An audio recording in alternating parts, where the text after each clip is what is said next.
여러분, 안녕하십니까? 언론 소비자 주권 행동의 사설 탐정입니다. 오늘 우리가 파헤쳐볼 사건 현장은 바로 조선일보의 2026년 3월 27일 자사설, 피의자 측이 수사검사 조사하고 뭔지 모를 특검은 확대한다니, 입니다. 제목부터 아주 매콤하죠? 기득권 언론이 어떤 식으로 프레임을 짜고 여론을 호도하는지 제가 돋보기를 들고 찬찬히 분해해 드리겠습니다. 1. 현상과 본질, 껍데기와 숨겨진 프레임 분리하기. 먼저 기사가 말하는 껍데기, 팩트부터 볼까요?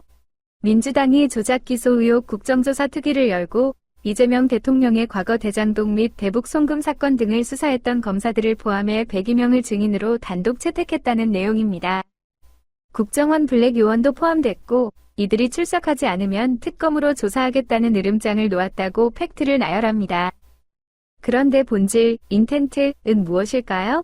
조선일보는 이 사안을 아주 낡고 익숙한 범죄자, 피의자가 자신을 수사한 정의로운 검사를 핍박한다는 프레임으로 가둬버립니다.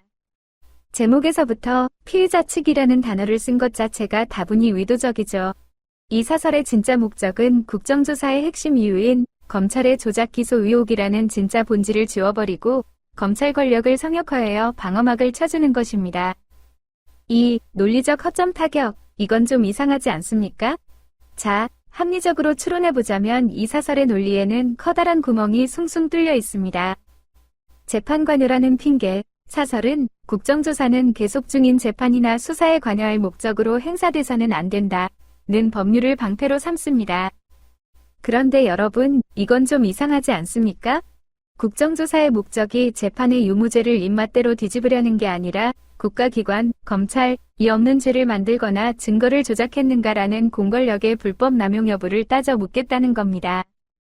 도둑질로 재판을 받고 있는데 알고 보니 수사기관이 CCTV를 조작해 덮어씌운 정황이 제기됐다면 그 수사기관을 조사하는 게 상식입니까? 아니면 재판 방해라며 끝까지 입을 막는 게 상식입니까?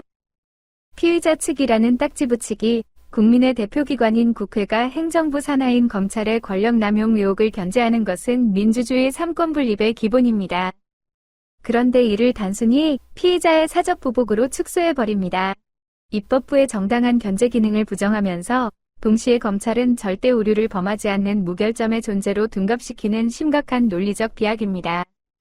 3. 역사, 사회적 맥락을 봐야 합니다. 이 사안이 왜 중요할까요? 맥락을 봐야 합니다. 우리는 과거 서울시 공무원 간첩 조작 사건 등에서 수사기관이 마음만 먹으면 어떻게 증거를 꿰맞추고 한 사람의 인생을 벼랑 끝으로 몰 수 있는지 똑똑히 보았습니다. 그동안 대한민국 검찰은 기소독점주의라는 막강한 칼을 쥐고도 스스로의 잘못에는 한없이 관대한 제19 감싸기의 역사를 써왔거든요. 지금 벌어지는 조작 기소 의혹 국정조사는 바로 그 통제받지 않던 성역의 권력의 민주적 통제의 고삐를 채우려는 사회적 진통과 맞닿아 있습니다. 조선일보가 이렇게까지 발끈하며 방어막을 치는 이유요? 그동안 특정 언론과 수사기관이 찰떡같이 공조하며 정치적 여론을 쥐락펴락해온 기득권 카르텔에 금이 가고 있기 때문이라고 봅니다.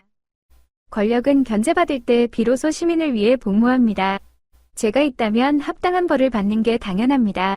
하지만 그 죄를 묻는 국가의 칼날 역시 투명하고 합법적이어야만 한다는 것이 우리 시민의 상식입니다. 수사기관은 절대 조작을 하지 않는다는 맹신을 강요하며 윽박지르는 이 사설, 과연 누구를 위한 변론문일까요? 언소주 사설 탐정의 오늘 브리핑은 여기까지입니다. 구독과 좋아요는 진실을 찾는 큰 힘이 됩니다. 다음 시간에 뵙겠습니다.